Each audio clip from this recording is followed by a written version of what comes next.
65 বৎসর বয়সে আম্মাদান ইন্তেকাল করেন। এর ভিতরে আল্লাহর নবীকে সান্ত্বনার বাণী শোনান, আল্লাহর নবীকে সাহস যোগান। সর্বদা নবীর পিছনে ছায়ার মতো ছিলেন, ছায়ার মতো ছিলেন। এই আম্মাদান যখন ইন্তেকাল করবেন, ইন্তেকালের আগ মুহূর্তে তিনি আল্লাহর নবীকে পাশে আইনা বসে বলতেছেন, স্বামী গো, আমার বিদায়ের সময় চলে এসেছে। আমি মনে হয় আর বেশিক্ষণ আমি দুনিয়া থাকবো না। তবে স্বামী গো, একটু আমার পাশে বসুন, আমি আপনার হাতে হাত রেখে কয়েকটা ওসিয়ত করতে চাই।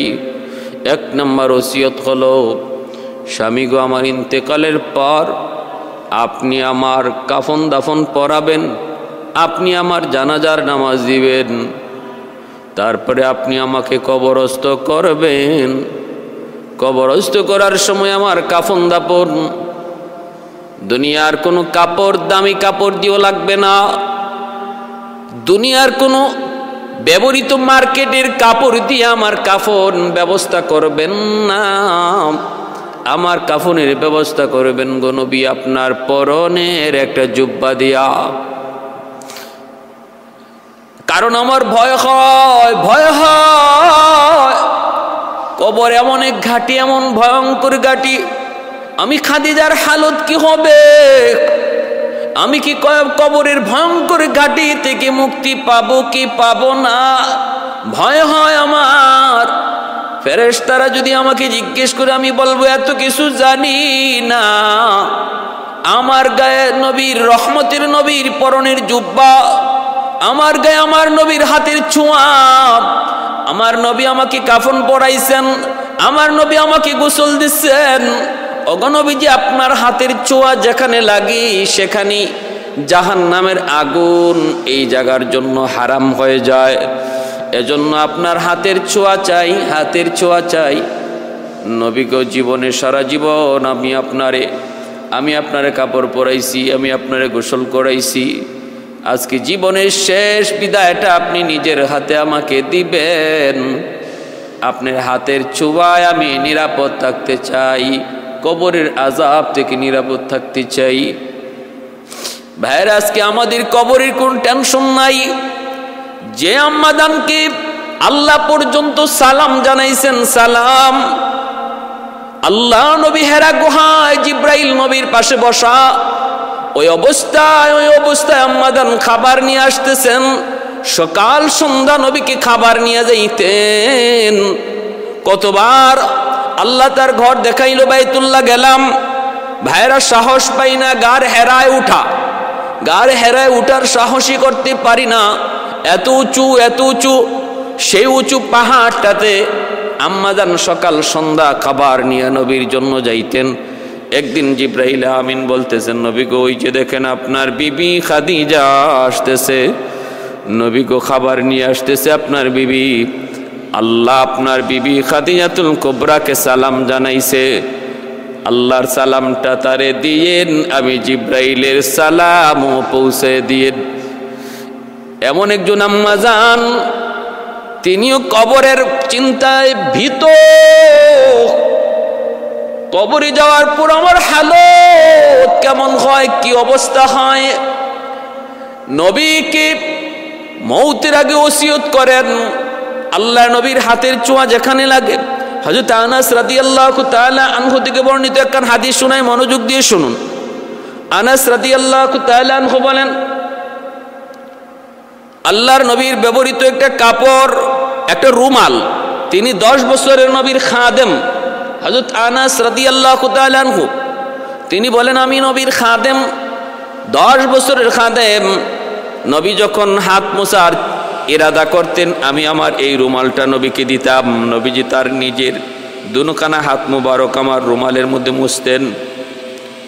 যার ফলে হলো কি, তিনি বলতেছেন, এই রুমাল যখনই ময়লা হতো সাবান দিয়ে পরিষ্কার করে সেটা ধুইতাম না, এই ময়লা রুমাল পরিষ্কার করার জন্য আগুনে ফালায় দিতাম। আর আগুনে ফালানো মাত্রই আগুন রুমালটারে পরিষ্কার করে দিত, বিন্দু পরিমাণ রুমালটারে জ্বালাইতো না। সুবহানাল্লাহ। বিন্দু পরিমাণ রুমালটারে আগুন জ্বালাইতো না, শুধুমাত্র আমার নবীর হাতের বরকতে রহমতি ছোঁয়া লাগার কারণে। এজন্যই আম্মাজান বলেছেন, নবী গো আপনার হাত দ্বারা আমাকে গোসল করাবেন, আপনার হাতে কাফন পরাবেন, আপনার জুব্বা দিয়ে আমার কাফন পরায় কবরস্থ করবেন, আপনার হাতের ছোঁয়ায় আমি নিজেকে নিরাপদ রাখতে চাই। ওগো স্বামী, এখানেই শেষ নয়, আর আপনি আমার জানাজার নামাজ পড়াবেন, কাউকে দিয়া জানাজার নামাজ পড়াইতে দিবেন না, আপনি নিজে ইমামতি করবেন, জানাজার ইমাম হবেন। কারণ আপনি যখন ইমাম হবেন তখনই আপনার চোখের সামনে আমি খাদিজার লাশ থাকবে, আর আপনার চোখের সামনে স্মৃতিগুলা ভাসবে। সেই স্মৃতিগুলা ইয়াদ করে আপনার চোখ দিয়ে পানি ঝরবে, আপনার অন্তরে মহব্বত জন্মিবে। স্বামী গো, যখনই আপনি আমার জানাজার নামাজ পড়াবেন তখন আপনার চোখের সামনে স্মৃতিগুলা ভাসবে, দিল নরম হয়ে আসবে। আর নরম দিলের ডাক আল্লাহ বড় পছন্দ করে, আল্লাহ কবুল করে। এজন্যই মা মারা গেলে সন্তান জানাজার নামাজ পড়াও, স্ত্রী মারা গেলে স্বামী জানাজার নামাজ পড়াও, বাবা মারা গেলে সন্তান বাবার জানাজার নামাজ পড়াও। শরীয়তে বলে এর দ্বারা সন্তানের দিল নরম হয়। সন্তান যদি বাবার জানাজার নামাজ পড়ায় অটোমেটিক তার চোখ দিয়ে পানি ঝরবে, বাবার স্মৃতির কথা মনে পড়বে, মায়ের আদর মায়া মমতার কথা মনে পড়বে, অটোমেটিক দিল নরম হয়ে আসবে। আল্লাহর কাছে নরম দিলের ডাক আল্লাহ কবুল করে। এরে যুবক, দিলটা নরম করে কথাগুলি শোনো রে যুবক। সন্তানটানে মাদ্রাসায় ভর্তি করাও, এই সন্তানটা যদি তোমার জানাজার নামাজ পড়ায়, এই সন্তান যদি তোমার গোসল করায়, সন্তান যদি কবরস্থ করে, সন্তান জন্ম দেওয়া সার্থক, বাবা হওয়া সার্থক। যেই সন্তান বাবার জানাজার নামাজ পড়াবে তার দিলের হালত আর ইমাম সাহেবের দিলের হালত কোনোদিন এক হবে না, এক হবে না। ভাইরা বন্ধুরা, জন্য বলি, সন্তানটারে মাদ্রাসায় পড়াও, কোরআনের হাফেজ বানাও, আলেম বানাও। সন্তান কবরের পাশে যাই আসেন পড়া মাত্রই আল্লাহ পাক মায়ার নবীর হাদিস, কবরের আযাব আল্লাহ সাথে সাথে বন্ধ করে দেয়। আল্লাহ পাক কয়ে দেয়, কবরের পাশে দাঁড়ায় তার বাচ্চাটা আমি আল্লাহরে রহমান রহিম কয়ে ডাক দিছি। আমি আল্লাহ নাকি অতি দয়ালু, অতি দয়ালু, অতি মায়া। আমি আল্লাহ যদি অতি দয়ালু হই, তার বাবারই কবরে আযাব দেই কেমন করে? এই আযাবের ফেরেশতার আযাব বন্ধ কর, বন্ধ কর, আমার বান্দার আযাব বন্ধ করো। কবরের পাশে তাকায় দেখো তার বাচ্চা চোখের পানি জরে জরে আমি আল্লাহরে রহমান রহিম কয়ে ডাকতেছি। এ বাবা, সন্তান দুনিয়ায় জন্ম দেওয়া সার্থক হয়ে যাবে, সার্থক হয়ে যাবে। আম্মাজান বলতেছেন, নবী গো আপনি জানাজার ইমামতি কইরেন, আর কাউকে দিয়েন না, আপনি কইরেন। কবরস্থ করার পর আরেকটা অনুরোধ গো নবী, আমি জানি না কবরের সওয়াল জবাব আমি পারবো কি পারবো না। আমার ভয় হয় ফেরেশতা যখন মার রাব্বুকা প্রশ্ন করবে, ওমা দীনুকা ওমান হালুলাহু মুহাম্মদ, এই তিনটা প্রশ্ন করবে, আমার মন বলে আমি প্রশ্নের জবাব দিতে পারবো না। নবী গো আপনার কাছে আমার ওসিয়ত, সবাই আমার কবরের পাশ থেকে চলে যাবে, কিন্তু আপনি আমার কবরের পাশ থেকে যাবেন না গো নবী।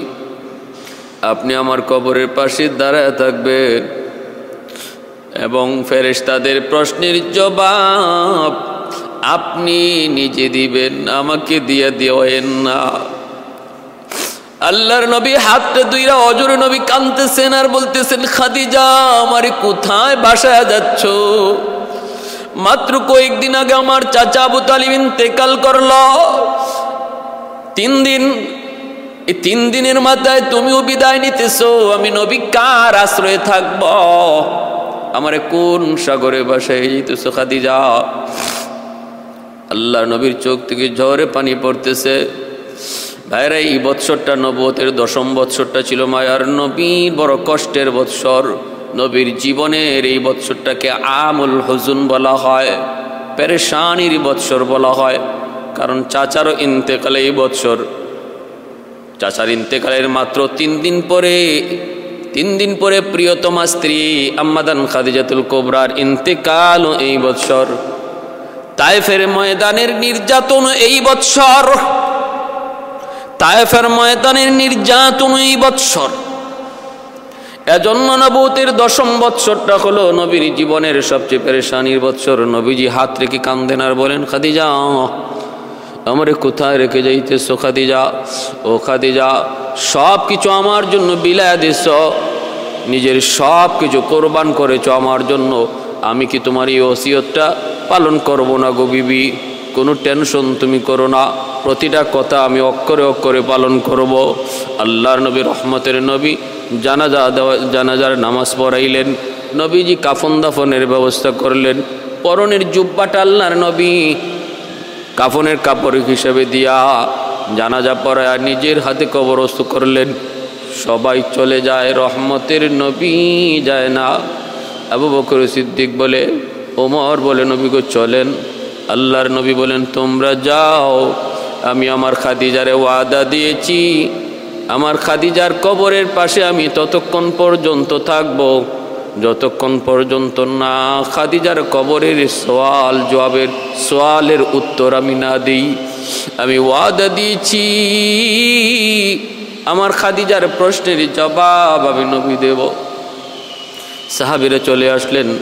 আমার নবী আম্মাজানের কবরের পাশে দাঁড়ায় চোখের অশ্রু ঝরায় ঝরায় নবী কান্দেন। জিব্রাইল আমিনকে আল্লাহ পাঠিয়ে দিলেন, জিব্রাইল তাড়াতাড়ি যাও।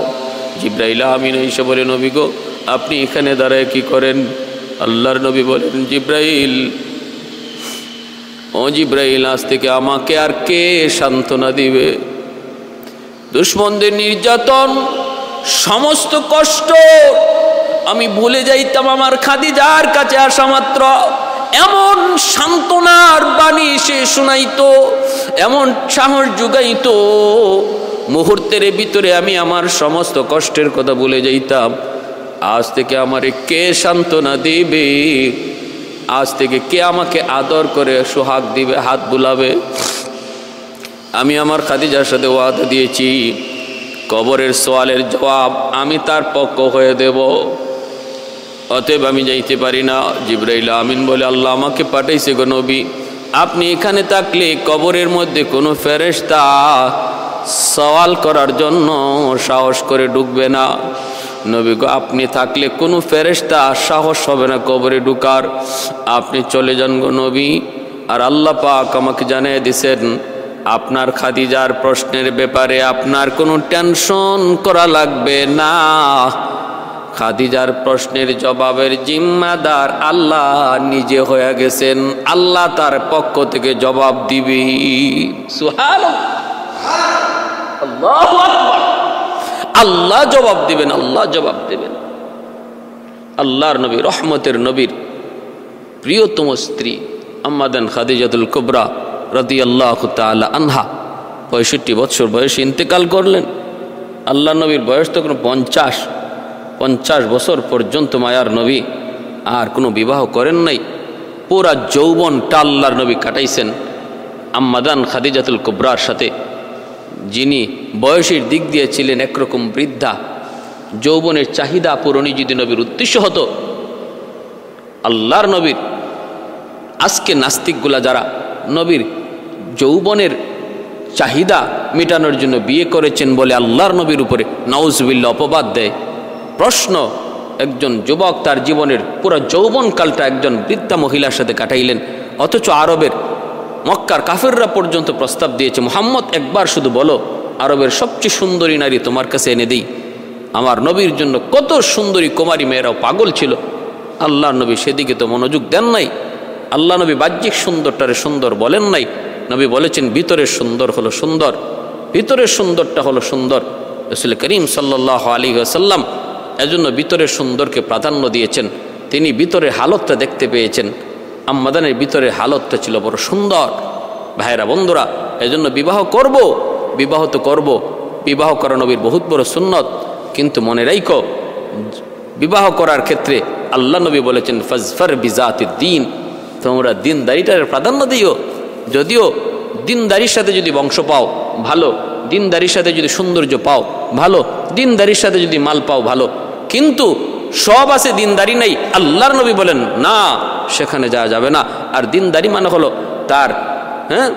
তার আল্লাহর হুকুম আহকাম বিধিবিধানের উপরে তার কি পরিমাণ আস্থা, আল্লাহর বিধিবিধান পালন করার ক্ষেত্রে তার কি পরিমাণ মজবুতি, এটা দেখো।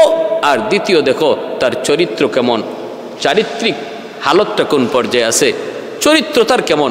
এই দুটা জিনিস যদি ভালো পাও তাহলে তোমরা, আর অন্য কিছু যদি কমও পাও নাও পাও, তোমরা সেখানে বিয়ে করো। ফাজফার বিজাতিদ দ্বীন। প্যারে হাজিরিন, এই হলো ইসলামে বিবাহ করার মূল নীতি আল্লাহর নবীর পক্ষ থেকে। এজন্য সর্বদা মনে রাখবো, বাহ্যিক গুণ নয়, বাহ্যিক রূপ নয়, ভিতরের রূপটাই হলো আসল রূপ। একজন মহিলা কালো হতে পারে, গায়ের রং শ্যামলা হতে পারে, কিন্তু ভিতরের গুণ যদি থাকে তাহলে সেই গুণ মানুষকে জয়ী করে নেয়। আর একজন মানুষের ভিতর যদি অন্ধকার থাকে আর বাহিরে যত সুন্দরী হোক, একদিন মানুষের কাছে নিকৃষ্ট মানুষ হয়ে যায়, মানুষের কাছে ঘৃণার পাত্র হয়ে যায়। আল্লাহ আমাদের সবাইকে ভিতরের গুণী হওয়ার। আর আমার মা বোনদেরকে বলবো, আম্মাদান খাদিজাতুল কুবরা রাদিয়াল্লাহু তাআলা আনহার জীবন থেকে শিক্ষা নেন। আল্লাহর নবী আম্মাদানের ইন্তেকালের পরেও নবীজি আম্মাদানের কথা ভুলেন নাই। এমনকি একদিন তার বোন আসছেন, নাম হলো হালা, দরজার পাশে ডাক দিছেন, নবীজি ঘর থেকে দৌড় মেরে উঠছেন। আম্মাদান আয়েশা সিদ্দিকা রাদিয়াল্লাহু তাআলা আনহা পাশে বসা। নবী বলতেছেন, আমার খাদিজার বোন মনে হয়, কণ্ঠটা একরকম, মনে হয় খাদিজার বোন। কয়া নবী দৌড় দিচ্ছেন। আম্মাদান বলতেছেন, নবী গো, ওই রকম একজন বৃদ্ধা মহিলার কথা আপনি এখনো ইয়াদ রাখেন। আম্মাদান আয়েশা সিদ্দিকা রাদিয়াল্লাহু তাআলা আনহা বলেন যে আমি আল্লাহর নবীর কোনো বিবির ব্যাপারে এতটা হিংসা করতাম না, খাদিজার ব্যাপারে যতটা করতাম। কারণ নবী আমার পাশে শুয়ে আছেন আর গুণ গাইতেন খাদিজাতুল কুবরার। আমি যখন বলেছিলাম, নবী গো, বৃদ্ধা একজন মহিলার কথা এত ইয়াদ করেন, আমরা এত কুমারী নারী থাকতে, নবী বলেন, আয়েশা শোনো, একবার বলেছ আর দ্বিতীয়বার বলবা না, কারণ তোমরা হলো আমার সুখের বান্ধবী, তোমরা হলো আমার সুখের দিনের সাথী, আর আমার খাদিজা ছিল আমার দুঃখের দিনের সাথী। যখন কেউ আমাকে বিশ্বাস করে নাই, আমার খাদিজা আমাকে বিশ্বাস করেছে। যখন আমারে সবাই শুধু আমাকে গালাগালি করত, আমাকে নিয়ে বাজে মন্তব্য করত, তখন আমার খাদিজা আমাকে আশ্বস্ত করত। যখন আমার কিছু ছিল না, আমার খাদিজা আমাকে সব কিছু উজাড় করে দিয়েছিল। অতএব না, সাবধান, খাদিজার ব্যাপারে কোনো কথা বলবা না, খাদিজার ব্যাপারে কোনো কথা বলবা না। আল্লাহ রাসূল সাল্লাল্লাহু আলাইহি ওয়াসাল্লামের এর দ্বারা প্রমাণ হলো, মায়ার নবী কোনোদিন উপকারীর উপকার ভুলেন নাই। আম্মাদানের যে উপকার ছিল দ্বীনের খাতিরে, যে সহযোগিতা ছিল আমার নবীর উপর, সেই সহযোগিতার কথা নবীজি আম্মাদানের ইন্তেকালের পরেও ভুলেন নাই। এটা হলো আমার আপনার জন্য সবক। উপকারীর উপকার কখনো ভোলা যাবে না, আমার নবী ভুলেন নাই, এমনকি মৃত্যুর পরেও ভুলেন নাই। এমনকি উপকারীর আত্মীয় স্বজনের সাথেও সদ্ব্যবহার, ভালো আচরণ, ওই কথাটা ইয়াদ করে, উপকারের কথা ইয়াদ করে নবী করেছেন। যায়েদ ইবনে হারেসা, তিনি ছিলেন আম্মাদানের গোলাম। কেমনে তিনি আসলেন, কেমনে গোলাম হলেন? ভাইরা বন্ধুরা, যায়েদ ইবনে হারেসার বাড়ি হলো ইয়ামেন। মা বাবার একমাত্র সন্তান যায়েদ ইবনে হারেসা। বাপ মার সাথে কোথাও সফরে বের হয়েছিলেন। রাস্তায় ডাকাতদের হাতে তারা আক্রান্ত, ডাকাতের হামলার শিকার। মালসামানা যা কিছু আছে সব কিছু ডাকাতের দল ডাকাতি করে নিয়ে গেল। এমনকি যায়েদ ইবনে হারেসা ছোট্ট বালক, তাকেও ডাকাতরা অপহরণ করলো। অপহরণ করে তারা নিয়ে গেল। বেশ কিছুদিন পর মক্কার উকাজ নামক বাজারে তারে তুল্য বিক্রি করার জন্য। কারণ তখনকার সময়ে মানুষ বেচা কেনা হতো,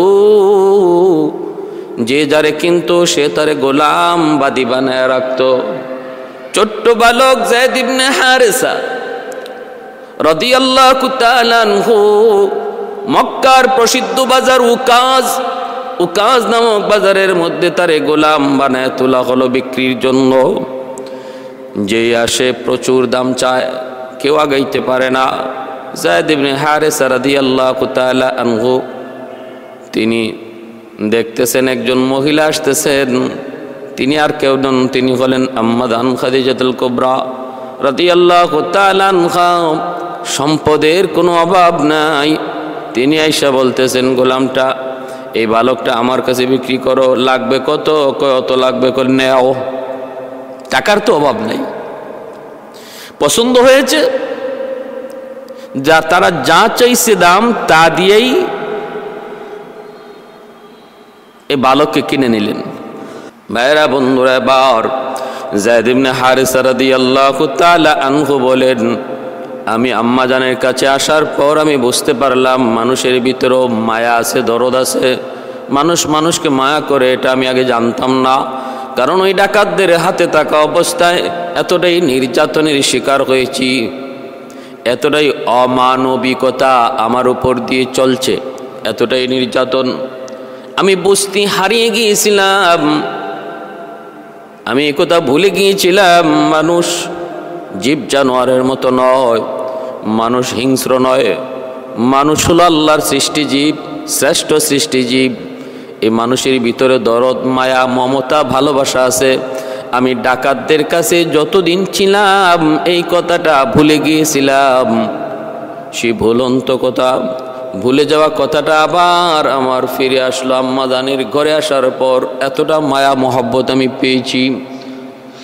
ওই আম্মা জান খাদিজাতুল কুবরা রাদিয়াল্লাহু তাআলা আনহা যায়েদ ইবনে হারিসাকে কিনে আনলেন। এ ভাই, খেয়াল করে মনোযোগ। এইদিকে নবীর সাথে বিবাহ বন্ধনে আবদ্ধ হওয়ার পর তার বয়স যখন 40 বছর, আমার নবীর বয়স তখন 25 বছর। ওই বয়সে আল্লাহর নবীর সাথে বিবাহ বন্ধনে আবদ্ধ হলেন। ভাইরা বন্ধুরা, তাও কি নিজে নিজে নয়, প্রস্তাব পাঠায়া পারতেন তিনি নিজে নিজেই বিয়ের সমস্ত কার্যক্রম চালাইতেন। এদিকে নবীজিও তিনি নিজে নিজেই প্রস্তাব সমর্থন করতে পারতেন, কিন্তু চাচা আবু তালিব তখন জীবিত। আবু তালিবের শরণাপন্ন হলেন। তার মানে আল্লাহর নবী বুঝাইলেন, পছন্দ হলো নিজে নিজে বিয়া নয়, নিজে নিজে করার সুযোগ থাকা সত্ত্বেও ইসলামের সুন্দর বিধান নিজে নিজে বিয়ে নয়, গার্ডিয়ানকে সামনে রাখো, গার্ডিয়ানের অনুমতি নাও, গার্ডিয়ানের সম্মতি নাও।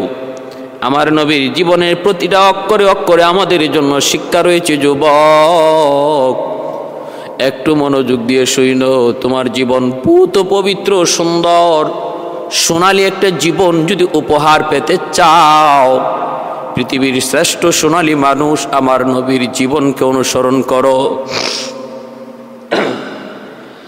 ভাইরা বন্ধুরা, এটাও শোনেন, খেয়াল করে শোনেন। আম্মা জান চিন্তায় ছিলেন, 25 বছরের তরতাজা যুবক আমার মতো একজন বৃদ্ধা মহিলাকে বিয়ে করতে রাজি হবে কি হবে না। কিন্তু না, মায়ার নবী, দয়ার নবী, তিনি তো রাজি হয়ে গেলেন। এতে বোঝা গেল মায়ার নবী, রহমতের নবী। তিনি নারী লিপ্সুক ছিলেন এমন না, যৌন চাহিদা পূরণ তার বিবাহের মূল উদ্দেশ্য ছিল না। তিনি বৃদ্ধা, তারপরে নবী পছন্দ করলেন, কারণ আল্লাহর নবী বাহ্যিক সুন্দরটার চেয়ে নবী ভিতরের সুন্দরকে প্রাধান্য দিয়েছেন। আল্লাহর নবী ব্যবসার সুবাদে বুঝতে পেরেছেন খাদিজার, আম্মা জান খাদিজাতুল কুবরা রাদিয়াল্লাহু তাআলা আনহার অন্তর বড় ভালো, স্বচ্ছ, মহান, উদার দিলের একজন মহিলা। সত্য সন্ধানী, তলব রয়েছে অন্তরের তলব, সত্যের প্রতি অনুরাগী। এই কথাটা আল্লাহর নবী বুঝতে পেরেছেন। বিদায় মায়ার নবী ভিতরের সৌন্দর্যকে প্রাধান্য দিয়েছেন। দুশ্মনের দল আমার নবীকে বলে নবী নাকি নারী লিপ্সুক ছিলেন। ভাইরা বন্ধুরা, বলুন তো দেখি, 25 বছরের একজন তরতাজা যুবক বিয়ে করবে যদি যৌন চাহিদা পূরণ তার উদ্দেশ্য হয়, তাহলে তার মতো আরেকজন যুবতী তিনি কেন এই বয়সের নারীকে বিয়ে করবেন? হ্যাঁ, প্রশ্ন জাগে কি জাগে না? তাও কি একদম আল্লাহর নবী 10 বছর সংসার করেছেন আম্মা জান খাদিজাতুল কুবরা রাদিয়াল্লাহু তাআলা আনহার সাথে। এর ভিতরে নবী আর দ্বিতীয় বিবাহ করা কোনো চিন্তাই করেন নাই। নবীজির 50 বছর, আম্মাদান খাদিজাতুল কুবরা রাদিয়াল্লাহু তাআলা আনহা ইন্তেকাল করেছেন 65 বছর। ইন্তেকালের পরে আল্লাহর নবী একাধিক বিয়ে করেছেন, তাও প্রত্যেকটা বিয়ে আল্লাহর ইশারায়, নিজের সিদ্ধান্ত নয়, দ্বীনের স্বার্থে, ইসলামের স্বার্থে। বলতেছি আমি, পরে কথাগুলি বলবো ইনশাআল্লাহ, একটু মনোযোগ। ওই যায়েদ ইবনে হারেসা তিনাকে আল্লাহর নবীর কাছে হাদিয়া দিলেন, নবীকে একটা গোলাম আপনাকে হাদিয়া দিলাম। সহায় সম্পদ যা ছিল সব কিছুর মালিক তো নবীকে বানায়া দিলেনই, এমনকি গোলামটাও দিয়ে দিলেন। ভাইরা বন্ধুরা, আর নবীকে সান্ত্বনার বাণী শোনার 40 বছর বয়সে আল্লাহর নবী হেরা গুহায়, মায়ার নবী আল্লাহর ধ্যানে মগ্ন, আল্লাহর ধ্যানে মগ্ন নবীজি জিব্রাইল আমিনকে দেখলেন, ওহী নাজিল হলো, ভয় পেলেন জিব্রাইল আমিনকে দেখে। খাদিজাতুল কুবরা রাদিয়াল্লাহু তাআলা আনহার কাছে আইসে আল্লাহর নবী বলেন, জাম্মিলুনি জাম্মিলুনি, খাদিজা আমাকে কম্বল দ্বারা আচ্ছন্ন করো। এজন্য আল্লাহ পবিত্র কোরআনের সূরা মুজাম্মিলের মধ্যে বলেছেন, ইয়া আইয়ুহাল মুজাম্মিল, ও চাদর দ্বারা আবৃত আলা। তার মানে নবী বলতেছেন আম্মাদানকে, খাদিজা আমাকে চাদর দ্বারা আবৃত করো, চাদর দ্বারা আবৃত করো, চাদর দ্বারা ডেকে দাও, আমার জ্বর উঠতেছে, আমি ভয় পেয়েছি, ভয় পেয়েছি। আম্মাদান খাদিজাতুল কুবরা তখন মায়ার নবীকে সান্ত্বনা দেন, সান্ত্বনার বাণী শোনান। তিনি বলেন, কি হয়েছে? বলে, আমার ভয় হচ্ছে আমার কোনো ক্ষতি হয়ে যাবে, ভয় হচ্ছে। জিব্রাইল আমিনকে দেখে নবীজি ভয় পেয়েছিলেন। আম্মাদান সান্ত্বনার বাণী শোনাইতেছেন, কাল্লা লা ইউখজিকাল্লাহু আবাদা, ইন্নাকা লাতাসিলুর রাহিমা ওয়া তাহমিলুল কাল্লা ওয়া তাকসিবুল মাদুমা ওয়া তুঈনু আলা নওয়াইবিল হক। না না, কসম ওই খোদার, যে খোদা, ও যে খোদা আমাকে আপনাকে কুল কায়নাতকে সৃষ্টি করেছেন, সে খোদা তোমার ক্ষতি করতে পারে না, কোনো ক্ষতি আপনার করতে পারেন না। এমন কিছু গুণ রয়েছে আপনার কাছে, যে গুণগুলা মানুষের কাছে থাকলে পরে আল্লাহ তার ক্ষতি করতে পারে না, তার ক্ষতি হতেই পারে না। তিনি তো মানব সেবায় নিয়োজিত, যার মধ্যে মানব সেবার গুণ রয়েছে। লা তাসিলুর রাহিমা, আপনি আত্মীয় স্বজনের খোঁজ খবর রাখেন। ও তাহমিলুল কাল্লা, যে মানুষটা সংসারের বোঝা টানতে পারে না, আপনি তারে সাহায্য করেন, বোঝা উঠায় দেন। আপনি অভাবী মানুষের অভাব দূর করেন, যার কাপড় নাই তার কাপড়ের ব্যবস্থা করেন, যার খাবার নাই তার খাবারের ব্যবস্থা করেন। আপনি সত্যের পথে মানুষকে ডাকেন, সত্যের পথে আপনি সহযোগী হন। অতএব না না, আপনার কোনো ক্ষতি হতে পারে না। কসম দিয়ে বলছেন, অসম্ভব, আপনার ক্ষতি হতে পারে না। তাহলে কেমন একজন বিবি, কেমন একজন বিবি? এটাই হলো বিবির সবচেয়ে বড় গুণ। স্ত্রীর সবচেয়ে বড় গুণ হলো স্বামী বাহিরের জগতে কত বিপদের সম্মুখীন হবে, সমস্ত বিপদ ফেস করে যখন বিবির কাছে আসবে, একজন নেককার গুণবতী বিবি তার বাহিরের এই সমস্ত বাহিরের জগতের মনের কষ্টের কোনো ঘটনা বিবিকে শেয়ার করা মাত্রই বিবি সেটাকে সান্ত্বনার বাণী দিয়ে তারে বুঝাইবে, সাহস বাড়াবে, এমনভাবে তার সাথে কথা বলবে যেনই কথা বুঝাইবে, স্বামী গো একটু ধৈর্য ধরো। আল্লাহ পাক সমস্ত মানুষের সময় একভাবে কাটায় না। আজকে অভাবে আসবো স্বামী, আজ তোমার মালিক তোমার নির্যাতন করেছে, গালি দিয়েছে, বকা দিয়েছে, একটু ধৈর্য ধরো, সময় পরিবর্তন হবে, একদিন তোমার মালিকের চোখে তুমি ভালো হয়ে যাবে। মানুষ তারে কান পড়া দিচ্ছে, তোমার বিরুদ্ধে ষড়যন্ত্র হচ্ছে, আল্লাহ একদিন সমস্ত ষড়যন্ত্র নস্যাৎ করবে। আজকে অভাবে আসছো স্বামী গো, একটু ধৈর্য ধরো, আল্লাহ অভাব অচিরেই দূর করে দিবে। ইন্না মাআল উসরি ইউসরা। মা বোনেরা একটু খেয়াল করে শোনো, একটু চিন্তা করে দেখো, তোমার স্বামীটা সকালবেলা ঘর থেকে বের হয়, সারাটা দিন কাজ করে, কারো আন্ডারে কাজ করে অথবা নিজের স্বাধীনভাবে কাজ করে। প্রতিটা জায়গায় বিভিন্ন বিষয়েতে বিভিন্ন বিষয়কে সামনে আনতে হয়, সামনে পড়ে যায়। রিক্সাওয়ালা হলে কখনো প্যাসেঞ্জারের গালি শুনে, ফ্যাক্টরির কর্মচারী হলে সুপারভাইজারের গালি শুনে, কোথাও কোথাও কর্মচারীর গায়ে কখনো মালিক হাত পর্যন্ত উঠায়। কত মানসিক টর্চার তার উপর দিয়ে যায়। ওগো বিবি, এই স্বামীটা সারাদিন এতটা সহ্য করে, তোমার কথা চিন্তা করে, বাচ্চাগুলির কথা চিন্তা করে। আমার অবুঝ বাচ্চাগুলা বাবার মুখের দিকে তাকায় আছে, আমার স্ত্রীটা আমার আশায় পথের দিকে তাকায় আছে। অতএব না, খালি হাতে যাওয়া যাবে না, বাচ্চাগুলি উপোস থাকবে, ক্ষুধার যন্ত্রণা পাবে। এতটা মানসিক টর্চার সে সহ্য করে শুধু তোমার কথা ভেবে, বাচ্চাগুলির কথা ভেবে। অতএব বিবিরা, যারা আমার মা বোনেরা, স্ত্রী হিসাবে আমরা স্বামীর ঘরে এসেছি, অনুরোধ করে বলবো, আম্মাদান খাদিজাতুল কুবরা রাদিয়াল্লাহু তাআলা আনহার মতো সিফাতের গুণ অর্জন করো।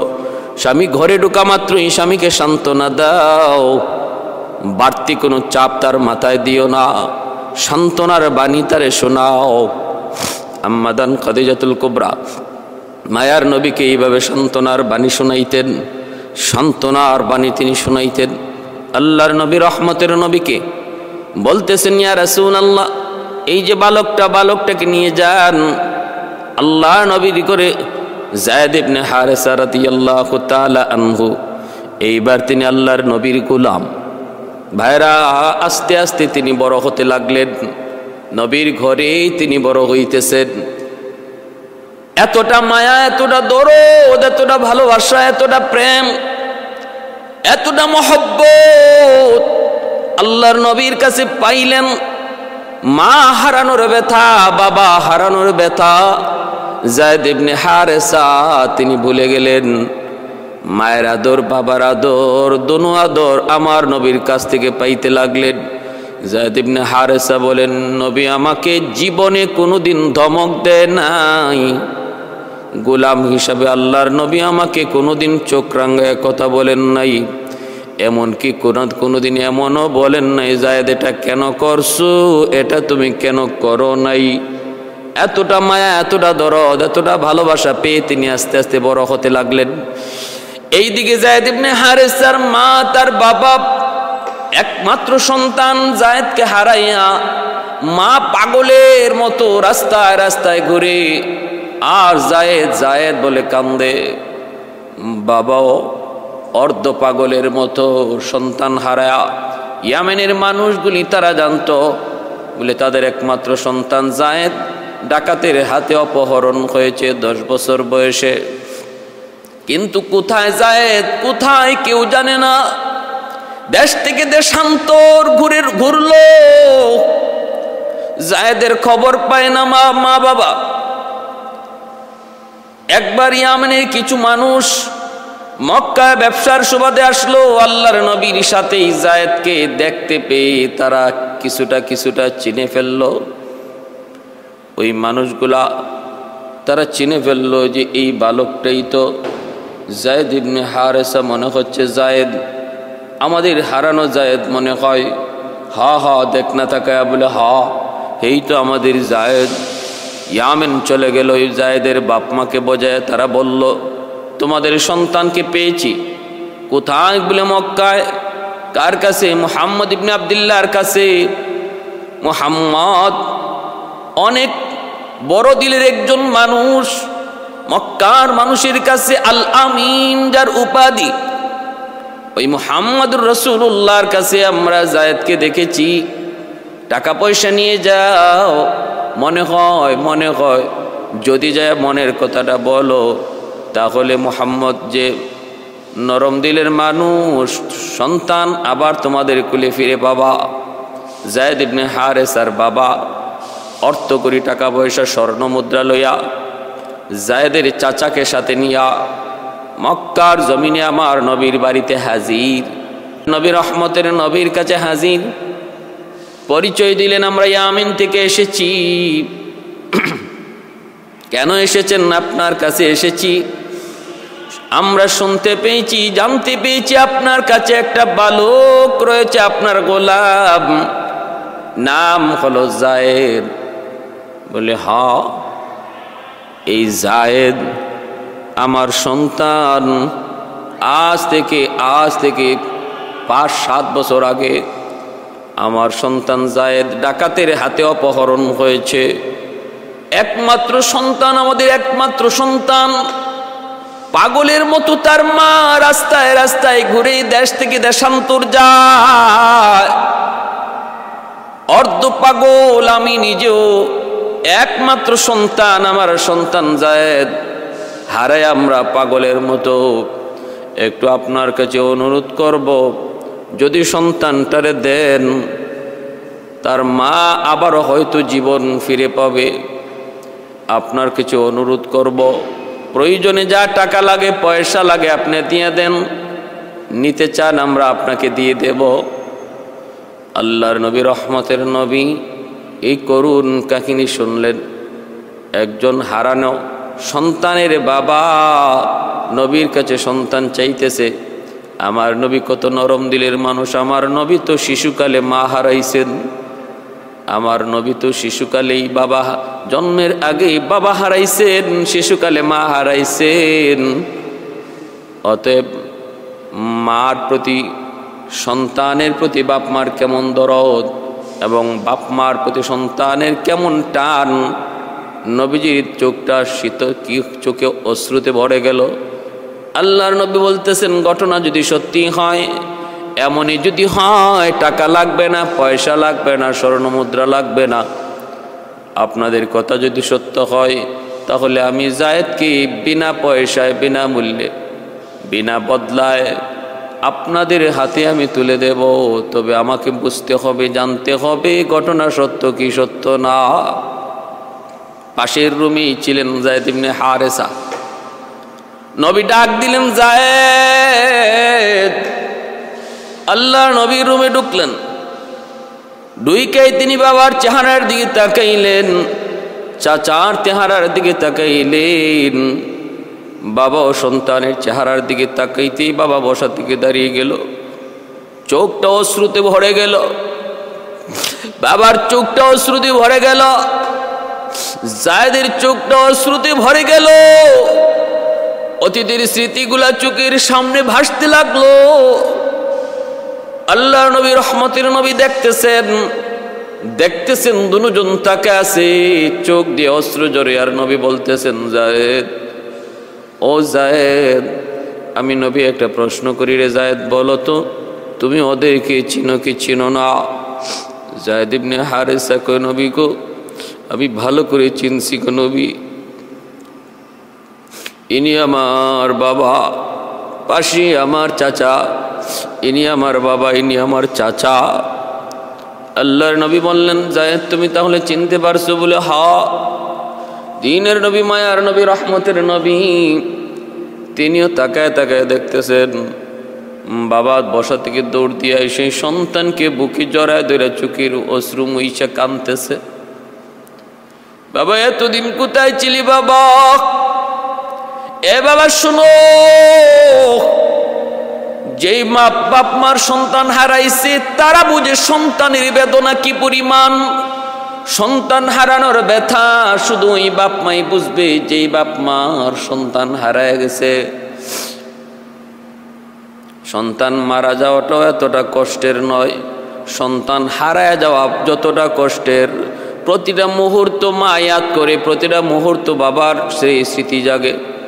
হায় রে, এই মুহূর্তে আমার সন্তানটা কোথায় আছে, কি জানি করতেছে, আমার সন্তানটা এই মুহূর্তে কি জানি খাইতেছে, ভালো কিছু খাইতে পারে না মা। সন্তানের কথা, হারানো সন্তানের কথা ইয়াদ হয়। ভালো কিছু পড়তে পারে না মা বাবা, হারানো সন্তানের কথা ইয়াদ হয়। যেখানে আছে সেখানে সে শিখে আরামে আছে, শান্তিতে আছে না নির্যাতনের শিকার। এই চিন্তা করে মার ঘুম হারাম, বাবার ঘুম হারাম হয়ে যায়। জায়েদ ইবনে হারেসাকে বাবা বুকে জড়ায় ধরে কাঁদতেছে, বাবা তোমার মা পাগলের মতো রাস্তায় রাস্তায় ঘুরে, শুধু জায়েদ জায়েদ করে, খাওয়ার খবর নাই, ঘুমের খবর নাই, গোসলের খবর নাই, সংসারের কোনো খবর নেই। বাবা চলো, তাড়াতাড়ি চলো, যদি চলো আসতে পারো মার কাছে যাও, তাহলে মা হয়তো তার জীবন আবার ফিরে পাবে। আল্লাহর নবী রহমতের নবী বার বলতেছেন, জায়েদ, ও জায়েদ, তাহলে তুমি চিনতে পেরেছো উনি তোমার বাবা, উনি তোমার চাচা, বিন্দু পরিমাণ এতে কোনো সন্দেহ নাই। আমি নবীও নিশ্চিত হয়ে গেলাম এরাই তোমার বাবা, ইনি তোমার চাচা, এরা এসেছেন তোমাকে নেওয়ার জন্য। তোমার মা পাগলের মতো রাস্তায় রাস্তায় ঘুরে, দেশ দেশান্তর ঘুরে, শুধু সন্তান, শুধু জায়েদ। আমি নবী জানি ওই মার দিলটা কেমন, ওই মার দিলের হালতটা কেমন। ও জায়েদ, বাবাও এসেছে অনেকগুলা স্বর্ণ মুদ্রা নিয়ে তোমাকে আমার কাছ থেকে নিয়ে যাওয়ার জন্য। বাবা, এ জায়েদ শোনো, আমিও তোমাকে রাখবো না। হারানো বাপ মা ফিরে পেয়েছো, হারানো মা বাবার কাছে সন্তানের ফিরে যাওয়া এটা সন্তানের অধিকার, হারানো সন্তানকে বাপ মা নিয়ে যাওয়া এটা বাপ মার অধিকার। অতএব আমি অধিকারে হাত দেব না, খুশি মনে তোমাকে আমি বিদায় দিলাম। জায়েদ, যদি তুমি বাপ মার সাথে যাইতে চাও তাহলে খুশি মনে বিদায় দিলাম, যেতে পারো, বিনিময় লাগবে না। আমি নবী একটা পয়সাও বিনিময় নেব না, তুমি তোমার বাবার সাথে মা বাবার কাছে চলে যাও। আর যদি তুমি আমার কাছে থাকতে চাও, আর যদি আমি নবীর কাছে তুমি থাকতে চাও, আমার ঘরের দরজাও তোমার জন্য সর্বদা খোলা। বাবা, আমিও তোমার জন্য আমার বুকটা পেতে রাখছি, আমার বুক তোমার জন্য সর্বদা খোলা, প্রস্তুত তোমাকে বুকে নেওয়ার জন্য। অতএব তোমার কাছে দুইটা অপশন, বাপ মার কাছে যাবা নাকি আমি নবীর কাছে থাকবা। তুমি যেই সিদ্ধান্ত দেবা সেটাই হবে ফাইনাল, এর ভিতরে আর কোনো বাড়তি কথা নাই। আমার সিদ্ধান্ত আল্লাহর নবী জায়েদের উপরে ছেড়ে দিলেন, যাবে কি যাবে না। এ ভাই, একটু খেয়াল করে শোনো কি পরিস্থিতিটা ওই সময়। বাবা চাচা বসে আছেন, আর জায়েদ ইবনে হারিসা দাঁড়ায় আছেন। একদিকে বাবা, অন্যদিকে নবী। অপশন দুইটা, বাবার সাথে বাপ মার কাছে যাবেন নাকি আল্লাহর নবীর কাছে থাকবেন।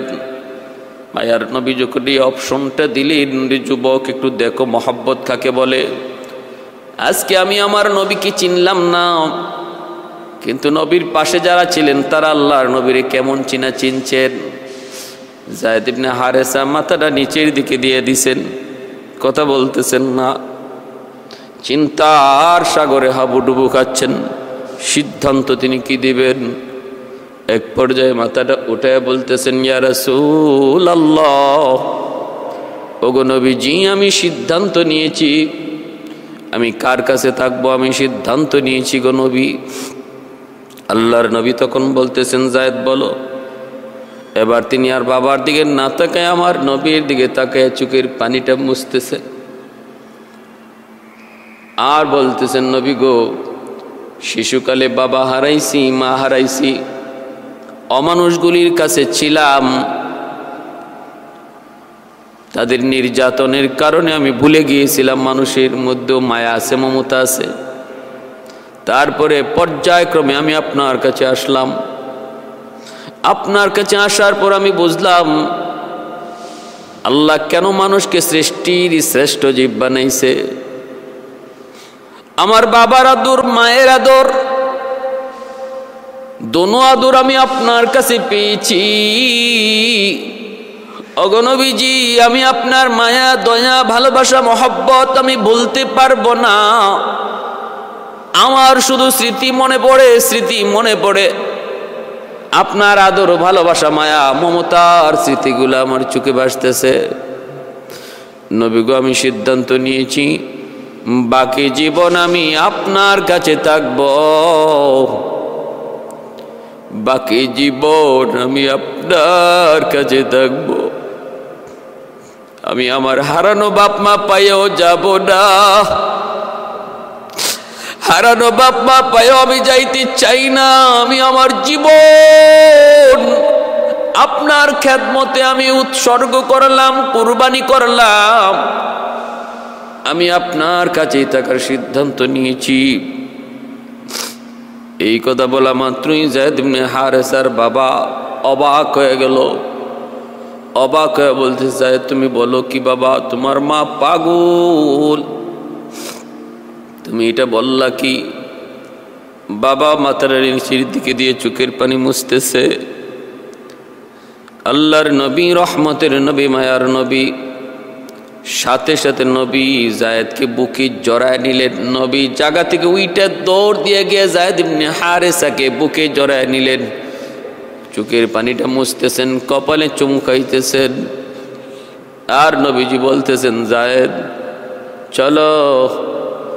বুকে জড়ায় নিয়ে নবী ঘর থেকে বের হইয়া একটা দৌড়ে বাইতুল্লাহর সামনে আসলেন।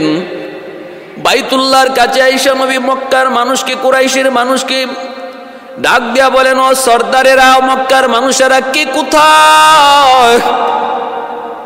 তোমরা একটা খবর শুনে রাখো, আমার যায়েদ তার হারানো বাপ মা পাইয়াও বাপ মার কাছে যাইতে চায় না।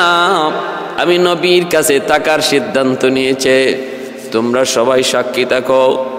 এতদিন পর্যন্ত তোমরা জানতা যায়েদ ছিল মুহাম্মদের গোলাম, আর এখন থেকে শুনে নাও যে আমি যায়েদকে আজাদ করে যায়েদকে মুহাম্মদের পালক পুত্র বানায় নিলাম। এখন থেকে আর মুহাম্মদ তার মুনিব নয়, মুহাম্মদ তার পিতা, আর যায়েদ হলো তার পালক পুত্র। সে আর গোলাম নয়, সে তখন আজাদ। মক্কার মানুষের মধ্যে আল্লাহর নবী ওপেন জানায় দিলেন। সুবহানাল্লাহ, সুবহানাল্লাহ। শাফিঈ রোজে জাযা ও খতিবে আম্বিয়া, শাফিঈ রোজে জাযা ও খতিবে আম্বিয়া, সাহেব হৌজ লিওয়া জিল্লে খুদা রোজে আতীদ, সাহেব হৌজ লিওয়া জিল্লে খুদা রোজে আতীদ, साहिब असरार ऊनामों से अकबर बरमलाम, इल्म उ अज अव्वलिनो आखिरी अंदर मजीद, इल्म उ अज अव्वलिनो आखिरी अंदर मजीद, रहमतुल लिल आलमी खंदश खुदावंद करीम, खल्क़ खुल्क़ो क़ौलो फ़िअलो हदियो सिमते ओ हमीद, खल्क़ खुल्क़ो क़ौलो फ़िअलो हदियो सिमते ओ हमीद। যায়েদ ইবনে হারেসার আব্বা যদিও তার সিদ্ধান্তে কষ্ট পেলেন, কিন্তু ভিতরে ভিতরে আবার খুশি হলেন।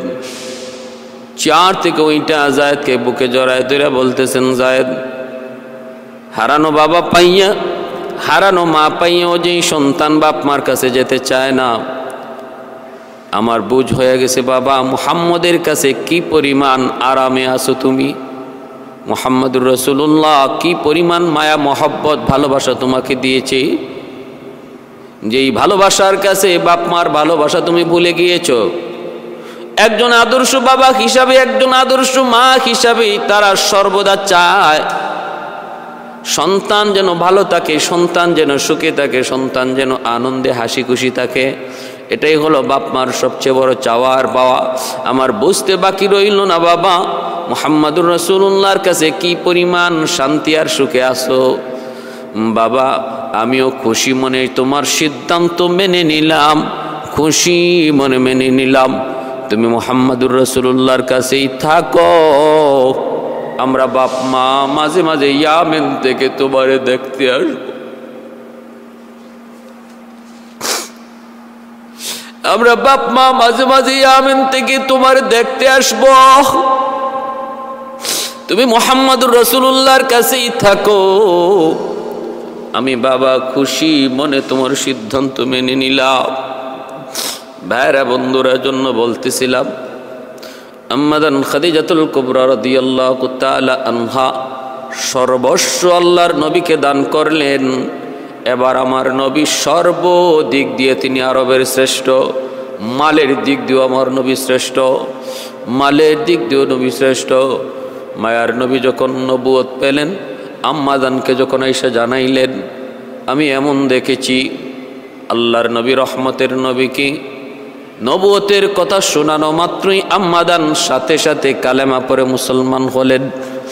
এজন্যই ইসলামে সর্বপ্রথম মুসলমান হলেন আমার আপনার আম্মাদান সাইয়্যিদা তাহেরা আম্মাদান খাদিজাতুল কুবরা রাদিয়াল্লাহু তাআলা আনহা, সর্বপ্রথম মুসলমান। ইসলামের দাওয়াত দিয়া নবী ঘরে আসবেন, যতক্ষণ না আমার নবী ঘরে আসতেন আম্মাজান ঘুমাইতেন না। রাত যতটাই বাজুক দরজার পাশে পিঠ লাগায়া দাঁড়ায়া দাঁড়ায়া নবীর অপেক্ষা করতেন, আমার স্বামী কখন আসবেন কখন আসবেন। রাত যতটাই বাজুক নবীজি আয়েশা দরজায় ডাক দিতে দেরি হতো, আম্মাজানের দরজা খুলতে দেরি হতো না। নবী জিজ্ঞেস করতেন, খাদিজা তুমি কি ঘুমাও না? আম্মাজান বলেন, নবী গো কেমন করে ঘুমাই, আমি তো জানি ইসলামের দ্বীনের দাওয়াত দিতে যায় মক্কার কাফিরগুলি আপনার সাথে আচরণ ভালো করবে না খারাপ করবে। ওরা ভালো আচরণ করবেই না, খারাপ আচরণ করবে, আপনার উপর নির্যাতন করবে, আপনাকে গালাগালি করবে। ওগো নবীজি, যদিও আপনি বাইরে থাকেন আর আমি ভিতরে থাকি, কিন্তু সর্বক্ষণ আমার দিল আপনার সাথে থাকে, এজন্য আমি চোখ লাগাইতে পারি না কখন আমার মায়ার নবী আয়েশা দরজায় ডাক দিবেন খাদিজা। তখন দরজা খুলতে যদি দেরি হয় তাহলে আমার প্রিয়তম স্বামী কষ্ট পাবে, আমার স্বামী কষ্ট পাবে। এজন্য আমি পিঠ লাগাই না যতক্ষণ না আপনি ঘরে আসেন। একদিন অনেক দেরি হয়ে গেল, রাত অনেকটা বেজে গেল, আম্মাদান অস্থির হয়ে গেলেন। তিনি দরজা খুলে নিজেই বের হয়ে গেলেন। আল্লাহর নবীকে খুঁজতেছেন আর কাঁদতেছেন। মনে হয় মক্কার কাফিররা আমার স্বামীর কোনো ক্ষতি করে ফেলেছে। না না, ক্ষতি হতেই পারে না, আসমানের মালিক আমার স্বামীর পাশে আছেন।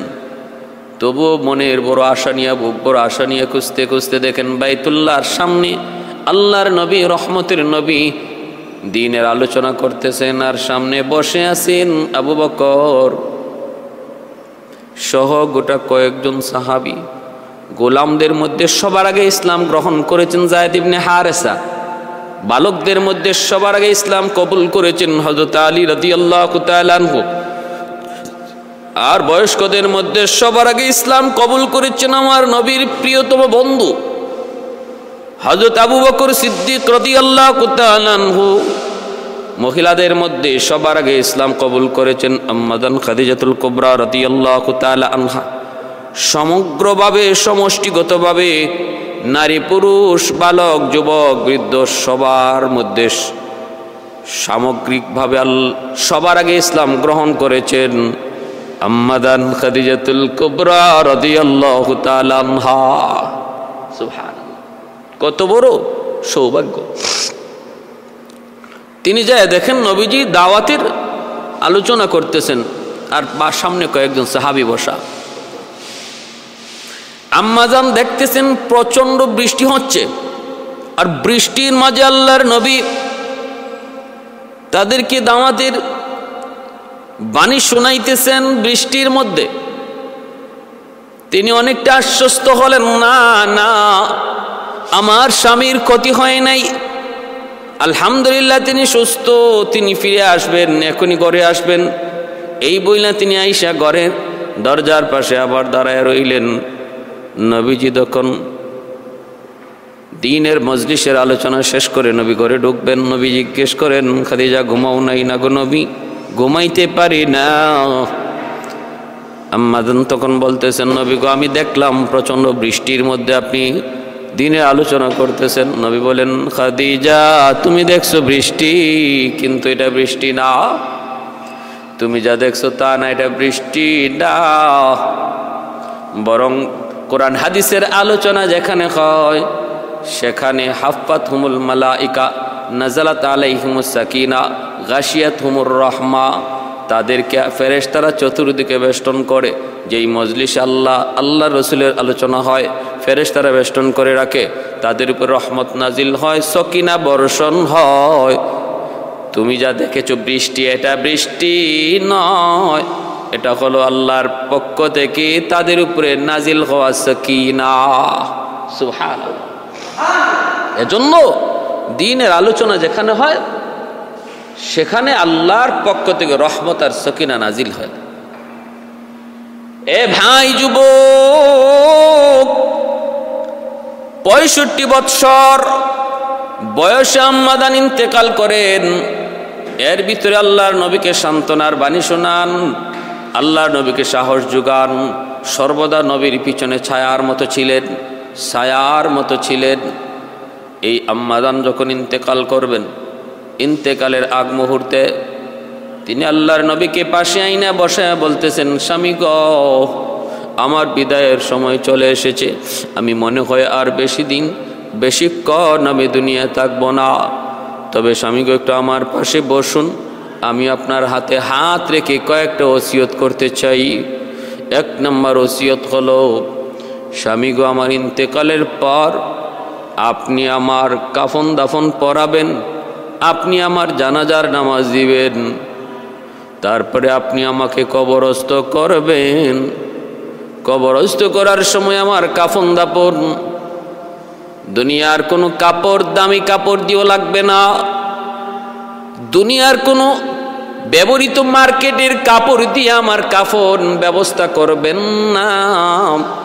আমার কাফনের ব্যবস্থা করবেন গো নবী আপনার পরনের একটা জুব্বা দিয়া। কারণ আমার ভয় হয় কবর এমন এক ঘাটি, এমন ভয়ঙ্কর ঘাটি। আমি খাদিজার হালত কি হবে? আমি কি কবরের ভয়ঙ্কর ঘাটি থেকে মুক্তি পাবো কি পাবো না? ভয় হয় আমার। ফেরেশতারা যদি আমাকে জিজ্ঞেস করে, আমি বলবো এত কিছু জানি না। আমার গায়ে নবীর, রহমতের নবীর পরনের জুব্বা, আমার গায়ে আমার নবীর হাতের ছোঁয়া, আমার নবী আমাকে কাফন পরাইছেন, আমার নবী আমাকে গোসল দিচ্ছেন। অগনবীজি, আপনার হাতের ছোঁয়া যেখানে লাগে সেখানে জাহান্নামের আগুন এই জায়গার জন্য হারাম হয়ে যায়। এজন্য আপনার হাতের ছোঁয়া চাই, হাতের ছোঁয়া চাই। নবীকে জীবনে সারা জীবন আমি আপনারে কাপড় পরাইছি, আমি আপনারে গোসল করাইছি। আজকে জীবনের শেষ বিদায়টা আপনি নিজের হাতে আমাকে দিবেন। আপনার হাতের ছোঁয়ায় আমি নিরাপদ থাকতে চাই, কবরের আযাব থেকে নিরাপদ থাকতে চাই। ভাইরা, আজকে আমাদের কবরের কোন টেনশন নাই। যে আম্মাদানকে আল্লাহ পর্যন্ত সালাম জানাইছেন, সালাম, আল্লাহ নবী হেরা গুহায় জিব্রাইল নবীর পাশে বসা, ওই অবস্থায় আম্মাদান খাবার নিয়ে আসতেছেন। সকাল সন্ধ্যা নবীকে খাবার নিয়ে যাইতেন। কতবার আল্লাহ তার ঘর দেখাইলো, বাইতুল্লাহ গেলাম, ভাইরা সাহস পাই না, গার হেরায় উঠার সাহসই করতে পারি না। এত উঁচু সেই উঁচু পাহাড়টাতে আম্মাজান সকাল সন্ধ্যা খাবার নিয়ে নবীর জন্য যাইতেন। একদিন জিব্রাইল আমিন বলতেছেন, নবী গো, ওই যে দেখেন আপনার বিবি খাদিজা আসতেছে, নবী গো খাবার নিয়ে আসতেছে আপনার বিবি। আল্লাহ আপনার বিবি খাদিজাতুল কুবরাকে সালাম জানাইছে, আল্লাহর সালামটা তারে দিয়েন, আমি জিব্রাইলের সালামও পৌঁছে দিয়েন। এমন একজন আম্মাজান, তিনিও কবরের চিন্তায় ভীত। কবরে যাওয়ার পর আমার হালত কেমন হয়, কি অবস্থা হয়? নবীকে মৌতের আগে ওসিয়ত করেন। আল্লাহ নবীর হাতের ছোঁয়া যেখানে লাগে, হযরত আনাস রাদিয়াল্লাহু তাআলা আনহু থেকে বর্ণিত একখান হাদিস শোনায়, মনোযোগ দিয়ে শুনুন। আনাস রাদিয়াল্লাহু তাআলা আনহু বলেন, আল্লাহর নবীর ব্যবহৃত একটা কাপড়, একটা রুমাল, তিনি 10 বছরের নবীর খাদেম হযরত আনাস রাদিয়াল্লাহু তাআলা আনহু, তিনি বলেন আমি নবীর খাদেম, 10 বছরের খাদেম। নবী যখন হাত মোছার ইরাদা করতেন, আমি আমার এই রুমালটা নবীকে দিতাম। নবীজি তার নিজের দুখানা হাত মুবারক আমার রুমালের মধ্যে মুছতেন।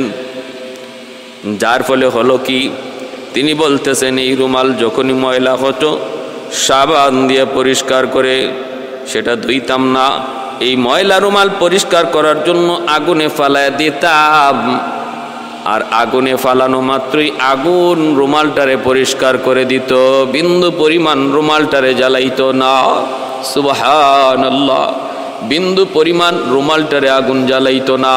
শুধুমাত্র আমার নবীর হাতের বরকতে রহমতি ছোঁয়া লাগার কারণে। এজন্যই আম্মাজান বলেছেন, নবী গো আপনার হাত দ্বারা আমাকে গোসল করাবেন, আপনার হাতে কাফন পরাবেন, আপনার জুব্বা দিয়ে আমার কাফন পরায় কবরস্থ করবেন, আপনার হাতের ছোঁয়ায় আমি নিজেকে নিরাপদ রাখতে চাই। ওগো স্বামী, এখানেই শেষ নয়, আর আপনি আমার জানাজার নামাজ পড়াবেন, কাউকে দিয়া জানাজার নামাজ পড়াইতে দিবেন না, আপনি নিজে ইমামতি করবেন, জানাজার ইমাম হবেন। কারণ আপনি যখন ইমাম হবেন তখনই আপনার চোখের সামনে আমি খাদিজার লাশ থাকবে, আর আপনার চোখের সামনে স্মৃতিগুলা ভাসবে। সেই স্মৃতিগুলা ইয়াদ করে আপনার চোখ দিয়ে পানি ঝরবে, আপনার অন্তরে মহব্বত জন্মিবে। স্বামী গো, যখনই আপনি আমার জানাজার নামাজ পড়াবেন তখন আপনার চোখের সামনে স্মৃতিগুলা ভাসবে, দিল নরম হয়ে আসবে। আর নরম দিলের ডাক আল্লাহ বড় পছন্দ করে, আল্লাহ কবুল করে। এজন্যই মা মারা গেলে সন্তান জানাজার নামাজ পড়াও, স্ত্রী মারা গেলে স্বামী জানাজার নামাজ পড়াও, বাবা মারা গেলে সন্তান বাবার জানাজার নামাজ পড়াও। শরীয়তে বলে এর দ্বারা সন্তানের দিল নরম হয়। সন্তান যদি বাবার জানাজার নামাজ পড়ায় অটোমেটিক তার চোখ দিয়ে পানি ঝরবে, বাবার স্মৃতির কথা মনে পড়বে, মায়ের আদর মায়া মমতার কথা মনে পড়বে, অটোমেটিক দিল নরম হয়ে আসবে। আল্লাহর কাছে নরম দিলের ডাক আল্লাহ কবুল করে। এরে যুবক, দিলটা নরম করে কথাগুলি শোনো রে যুবক। সন্তানটানে মাদ্রাসায় ভর্তি করাও, এই সন্তানটা যদি তোমার জানাজার নামাজ পড়ায়, এই সন্তান যদি তোমার গোসল করায়, সন্তান যদি কবরস্থ করে, সন্তান জন্ম দেওয়া সার্থক, বাবা হওয়া সার্থক। যেই সন্তান বাবার জানাজার নামাজ পড়াবে তার দিলের হালত আর ইমাম সাহেবের দিলের হালত কোনোদিন এক হবে না, এক হবে না। ভাইরা বন্ধুরা, জন্য বলি সন্তানটারে মাদ্রাসায় পড়াও, কোরআনের হাফেজ বানাও, আলেম বানাও। সন্তান কবরের পাশে যাই আসেন পড়া মাত্রই আল্লাহ পাক মায়ার নবীর হাদিস, কবরের আযাব আল্লাহ সাথে সাথে বন্ধ করে দেয়। আল্লাহ পাক কয়ে দেয়, কবরের পাশে দাঁড়ায় তার বাচ্চাটায় আমি আল্লাহরে রহমান রহিম কয়ে ডাক দিছি। আমি আল্লাহ নাকি অতি দয়ালু, অতি দয়ালু, অতি মায়া। আমি আল্লাহ যদি অতি দয়ালু হই, তার বাবারই কবরে আযাব দেই কেমন করে? এই আযাবের ফেরেশতার আযাব বন্ধ কর, বন্ধ কর, আমার বান্দার আযাব বন্ধ করো। কবরের পাশে তাকায় দেখো তার বাচ্চা চোখের পানি জরে জরে আমি আল্লাহরে রহমান রহিম কয়ে ডাকতেছি। এ বাবা, সন্তান দুনিয়ায় জন্ম দেওয়া সার্থক হয়ে যাবে, সার্থক হয়ে যাবে। আম্মাজান বলতেছেন, নবী গো আপনি জানাজার ইমামতি কইরেন, আর কাউকে দিয়েন না, আপনি কইরেন। কবরস্থ করার পর আরেকটা অনুরোধ গো নবী, আমি জানি না কবরের সওয়াল জবাব আমি পারবো কি পারবো না। আমার ভয় হয় ফেরেশতা যখন মার রাব্বুকা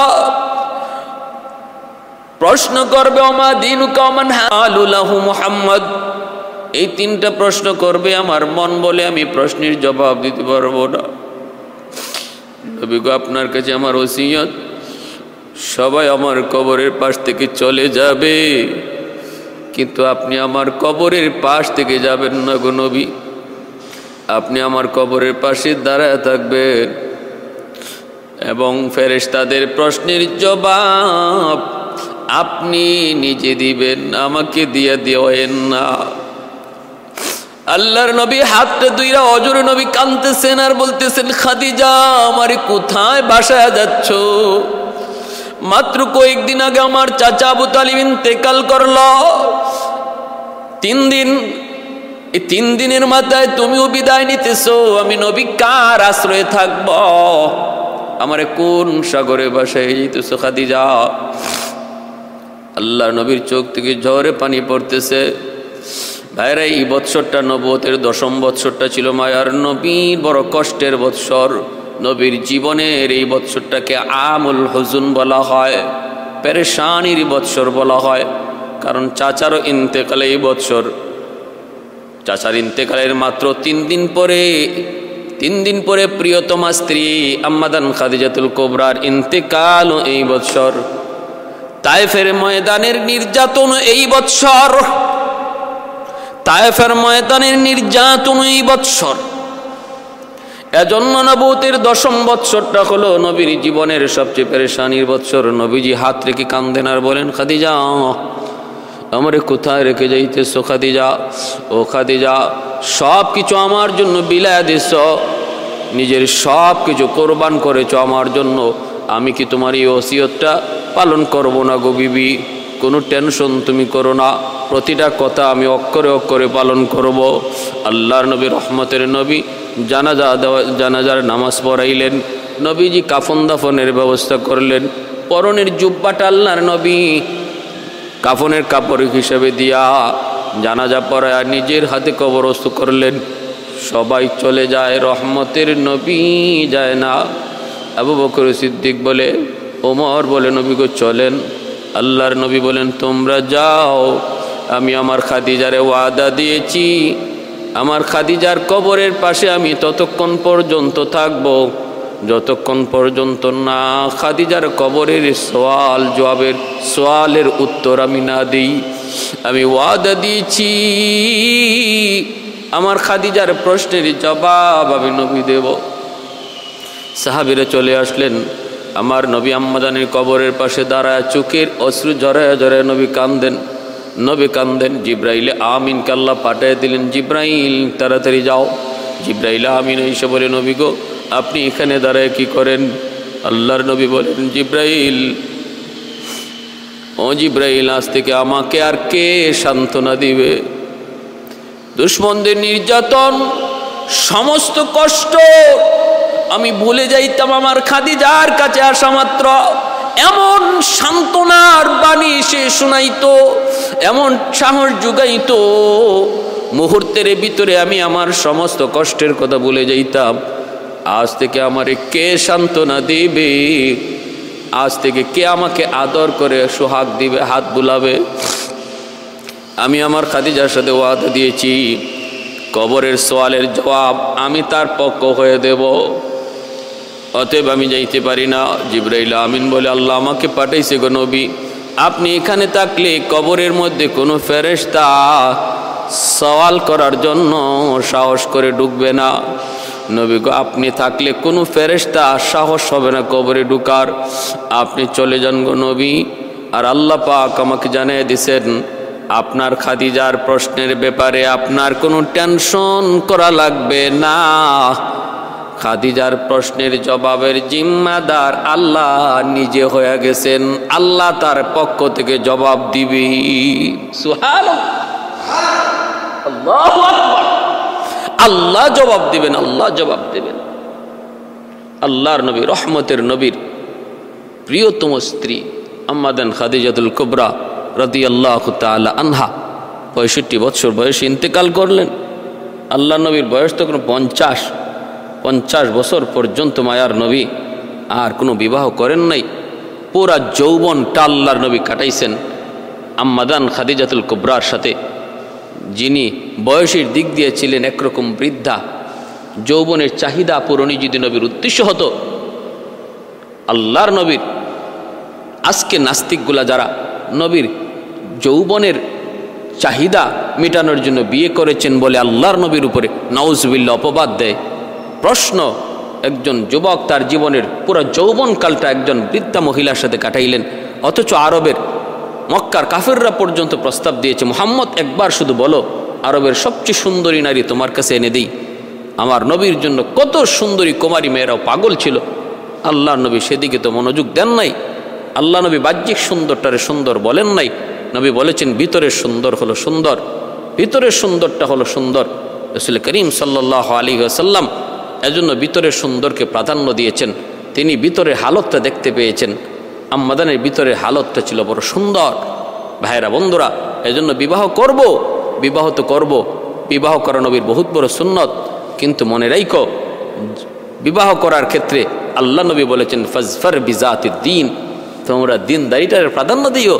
যদিও দিনদারির সাথে যদি বংশ পাও ভালো, দিনদারির সাথে যদি সৌন্দর্য পাও ভালো, দিনদারির সাথে যদি মাল পাও ভালো, কিন্তু সব আছে দিনদারি নেই, আল্লাহর নবী বলেন না, সেখানে যাওয়া যাবে না। আর দিনদারি মানে হলো তার আল্লাহর হুকুম আহকাম বিধিবিধানের উপরে তার কি পরিমাণ আস্থা, আল্লাহর বিধিবিধান পালন করার ক্ষেত্রে তার কি পরিমাণ মজবুতি, এটা দেখো। আর দ্বিতীয় দেখো তার চরিত্র কেমন, চারিত্রিক হালতটা কোন পর্যায়ে আছে, চরিত্র তার কেমন। এই দুটা জিনিস যদি ভালো পাও তাহলে তোমরা, আর অন্য কিছু যদি কমও পাও নাও পাও, তোমরা সেখানে বিয়ে করো। ফাজফার বিজাতিদ দ্বীন। প্যারে হাজিরিন, এই হলো ইসলামে বিবাহ করার মূল নীতি আল্লাহর নবীর পক্ষ থেকে। এজন্য সর্বদা মনে রাখবো, বাহ্যিক গুণ নয়, বাহ্যিক রূপ নয়, ভিতরের রূপটাই হলো আসল রূপ। একজন মহিলা কালো হতে পারে, গায়ের রং শ্যামলা হতে পারে, কিন্তু ভিতরের গুণ যদি থাকে তাহলে সেই গুণ মানুষকে জয়ী করে নেয়। আর একজন মানুষের ভিতর যদি অন্ধকার থাকে আর বাহিরে যত সুন্দরী হোক, একদিন মানুষের কাছে নিকৃষ্ট মানুষ হয়ে যায়, মানুষের কাছে ঘৃণার পাত্র হয়ে যায়। আল্লাহ আমাদের সবাইকে ভিতরের গুণী হওয়ার। আর আমার মা বোনদেরকে বলবো, আম্মাদান খাদিজাতুল কুবরা রাদিয়াল্লাহু তাআলা আনহার জীবন থেকে শিক্ষা নেন। আল্লাহর নবী আম্মাদানের ইন্তেকালের পরেও নবীজি আম্মাদানের কথা ভুলেন নাই। এমনকি একদিন তার বোন আসছেন, নাম হলো হালা, দরজার পাশে ডাক দিছেন, নবীজি ঘর থেকে দৌড় মেরে উঠছেন। আম্মাদান আয়েশা সিদ্দিকা রাদিয়াল্লাহু তাআলা আনহা পাশে বসা। নবী বলতেছেন, আমার খাদিজার বোন মনে হয়, কণ্ঠটা একরকম, মনে হয় খাদিজার বোন। কয়া নবী দৌড় দিচ্ছেন। আম্মাদান বলতেছেন, নবী গো, ওই রকম একজন বৃদ্ধা মহিলার কথা আপনি এখনো ইয়াদ রাখেন। আম্মাদান আয়েশা সিদ্দিকা রাদিয়াল্লাহু তাআলা আনহা বলেন যে আমি আল্লাহর নবীর কোনো বিবির ব্যাপারে এতটা হিংসা করতাম না, খাদিজার ব্যাপারে যতটা করতাম। কারণ নবী আমার পাশে শুয়ে আছেন আর গুণ গাইতেন খাদিজাতুল কুবরার। আমি যখন বলেছিলাম, নবী গো, বৃদ্ধা একজন মহিলার কথা এত ইয়াদ করেন, আমরা এত কুমারী নারী থাকতে, নবী বলেন, আয়েশা শোনো, একবার বলেছ আর দ্বিতীয়বার বলবা না, কারণ তোমরা হলো আমার সুখের বান্ধবী, তোমরা হলো আমার সুখের দিনের সাথী, আর আমার খাদিজা ছিল আমার দুঃখের দিনের সাথী। যখন কেউ আমাকে বিশ্বাস করে নাই, আমার খাদিজা আমাকে বিশ্বাস করেছে। যখন আমারে সবাই শুধু আমাকে গালাগালি করত, আমাকে নিয়ে বাজে মন্তব্য করত, তখন আমার খাদিজা আমাকে আশ্বস্ত করত। যখন আমার কিছু ছিল না, আমার খাদিজা আমাকে সব কিছু উজাড় করে দিয়েছিল। অতএব না, সাবধান, খাদিজার ব্যাপারে কোনো কথা বলবা না, খাদিজার ব্যাপারে কোনো কথা বলবা না। আল্লাহ রাসূল সাল্লাল্লাহু আলাইহি ওয়াসাল্লামের এর দ্বারা প্রমাণ হলো, মায়ার নবী কোনোদিন উপকারীর উপকার ভুলেন নাই। আম্মাদানের যে উপকার ছিল দ্বীনের খাতিরে, যে সহযোগিতা ছিল আমার নবীর উপর, সেই সহযোগিতার কথা নবীজি আম্মাদানের ইন্তেকালের পরেও ভুলেন নাই। এটা হলো আমার আপনার জন্য সবক। উপকারীর উপকার কখনো ভোলা যাবে না, আমার নবী ভুলেন নাই, এমনকি মৃত্যুর পরেও ভুলেন নাই। এমনকি উপকারীর আত্মীয় স্বজনের সাথেও সদ্ব্যবহার, ভালো আচরণ, ওই কথাটা ইয়াদ করে, উপকারের কথা ইয়াদ করে নবী করেছেন। আল্লাহ আমাদের সবাইকে স্বামী স্ত্রীর মধ্যে যেরকম ভালোবাসা আল্লাহর নবী আর আম্মাদানের মধ্যে ছিল, এরকম প্রতিটা মহব্বত যেন প্রতিটা সংসারের মধ্যে আল্লাহ দান করে। স্বামী যেন স্ত্রীকে এইভাবে ভালোবাসে, এইভাবে স্যাক্রিফাইস করে, এইভাবে মানায় নেয়। আর স্ত্রী যারা আমরা আছি, আমরা যেন আমাদের স্বামীকে ওইভাবে গ্রহণ করি, সর্বদা যেন তার সাহস যোগাই, তার মন যেন ভেঙ্গে যায় এমন কোনো কথা যেন না বলি, সর্বদা তার সাহস যোগায় যায়। এই বহুত বড় সবক আম্মাদান খাদিজাতুল কুবরা রাদিয়াল্লাহু তাআলা আনহার জীবনী থেকে আমরা পাইলাম। আল্লাহ আমাদের সবাইকে অল্প কথাগুলোর উপর আমল করার তৌফিক দান করুন। আমিন।